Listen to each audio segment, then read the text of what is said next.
Hi guys, स्वागत आप सभी का मेरे नए ब्लॉग में। और आज हम वाराणसी से 10 किलोमीटर दूर सारनाथ में आ चुके हैं। सारनाथ गंगा और वरुणा नदी के पास स्थित है। सारनाथ वह स्थान है जहां पर गौतम बुद्ध ने प्रथम बार धर्म की शिक्षा का उपदेश दिया था। तो गाइस चलिए चलते हैं और अंदर और आपको दिखाते हैं कि सारनाथ में जो बौद्ध स्तूप हैं उनके बारे में आपको अच्छे से बताते हैं। तो गाइस ये हमारा धर्मराज का स्तूप है। तो चलिए और आपको दिखाते हैं धर्मराज का स्तूप। धर्मराज का स्तूप बौद्ध धर्म के तीर्थ स्थानों में से एक प्रसिद्ध तीर्थ स्थान है। उत्खनन से इस स्तूप से 2 मूर्तियां मिली थी। वर्ष 1794 ईस्वी में बनारस के राजा चेत सिंह के दीवान जगत सिंह के आदमियों ने काशी का प्रसिद्ध जगतगंज बनाने के लिए इस स्तूप की ईंटों को खोद डाला। इस स्तूप का व्यास 13.49 मीटर था। बाद में इसके स्वरूप में 6 बार परिवर्तन किया गया, जिसमें इसके चारों ओर एक परिक्रमा मार्ग और चारों दिशाओं से छत पर जाने के लिए सीढ़ियां बनाई गई थी। तो ये इस समय परिक्रमा मार्ग पर है। तो चलिए हम आपको परिक्रमा मार्ग पूरी तरह से दिखाते हैं।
है गाइस, तो चलिए चलते हैं पहले बौद्ध स्तूप, धनेक बौद्ध स्तूप की तरफ।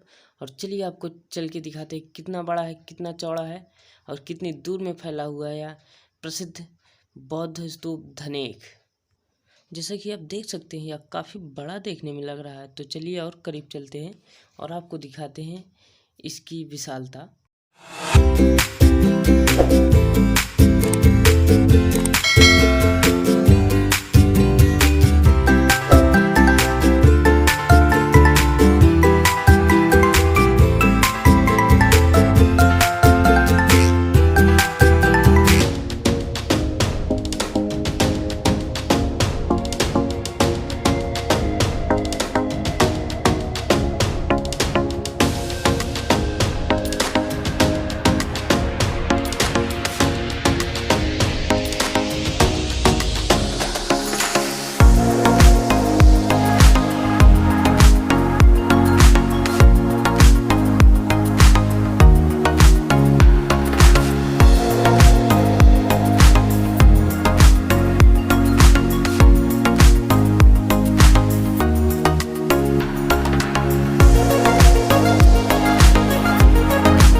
गाइज यही है धमेक स्तूप जिसके बारे में हम अभी आपको बता रहे थे।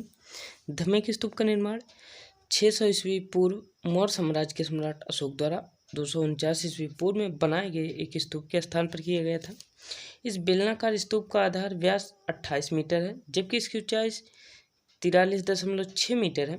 इसके निर्माण में ईंट और रोड़ी के पत्थर की बड़ी मात्रा का प्रयोग हुआ है। तो गाइज इस समय हम धमेक स्तूप के परिक्रमा मार्ग पर हैं। धमेक स्तूप का परिक्रमा मार्ग वृत्ताकार है और धमेक स्तूप काफ़ी ऊंचा है, जिससे हम आपको पूरा धमेक स्तूप नहीं दिखा सकते। आप जो देख रहे हैं इस समय, ये धमेक स्तूप का निचला हिस्सा है, निचला तला भी कह सकते हैं, जिसपे फूलों की शिल्प कला हुई है, फूलों की नक्काशियाँ हुई हैं, जो कि काबिले तारीफ़ है। उस समय में ये बहुत बड़ी बात थी, शिल्प कला की ये नक्काशियाँ, जो कि अपने आप में एक उस समय की शिल्प कला का उदाहरण दे रही हैं। तो गाइस चलिए बौद्ध धर्म की धार्मिकता का पालन करते हुए हम भी इस बौद्ध स्तूप का परिक्रमा करते हैं।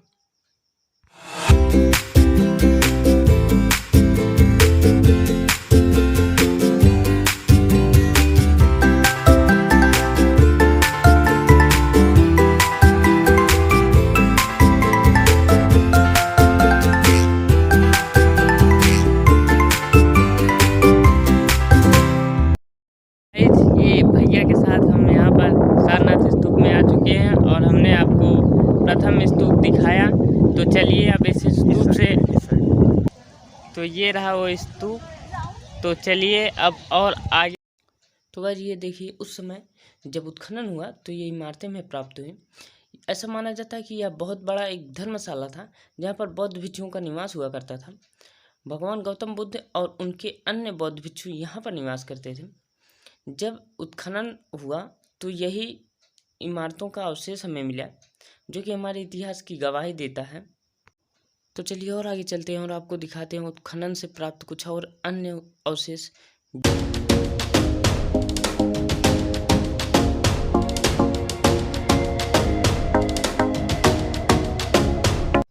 आप सामने देख रहे होंगे, ये उत्खनन से प्राप्त कुछ कमरे हैं। हमारा ऐसा मानना है कि हो सकता है बौद्ध भिक्षु इन्हीं कमरों में निवास करते रहे होंगे और इन्हीं कमरों से वह बाहर जाते थे और धर्म का प्रचार करते थे, प्रसार करते थे और भगवान बुद्ध की शिक्षा को यहीं पर वह रहकर ग्रहण करते थे।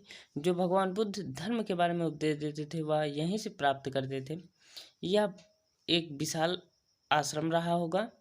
तो चलिए और आगे चलते हैं और आपको दिखाते हैं और भी उत्खनन से प्राप्त कुछ वस्तुएं।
ये जो आपको स्तंभ के टुकड़े दिख रहे हैं, ये स्तंभ के टुकड़े उत्खनन से प्राप्त हुए हैं।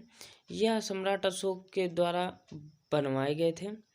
इनकी ऊंचाई 15.25 मीटर तथा इनकी चौड़ाई 0.71 क्रमशः 0.56 है।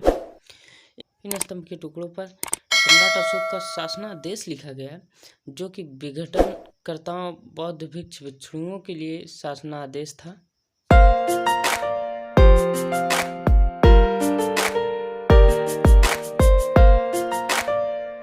ये जो मोटी मोटी दीवारें दिख रही हैं, हर्ष के शासनकाल में जब ह्वेनसांग चीनी यात्री प्रथम बार भारत आए थे, तो उनका ऐसा मानना था कि यह भगवान बुद्ध का साधना स्थल और मंदिर था, जो कि अत्यधिक ऊंचा भी है। ऐसा प्रतीत भी होता है देखने में कि यह साधना स्थल अथवा मंदिर रहा होगा, इसलिए इसका नाम मूलगंध कुटी रखा गया।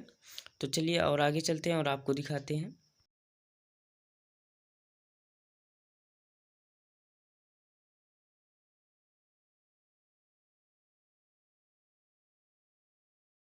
यहाँ पर देखिए उत्खनन से प्राप्त एक और मंदिर है, जिसे पंचायतन मंदिर कहते हैं।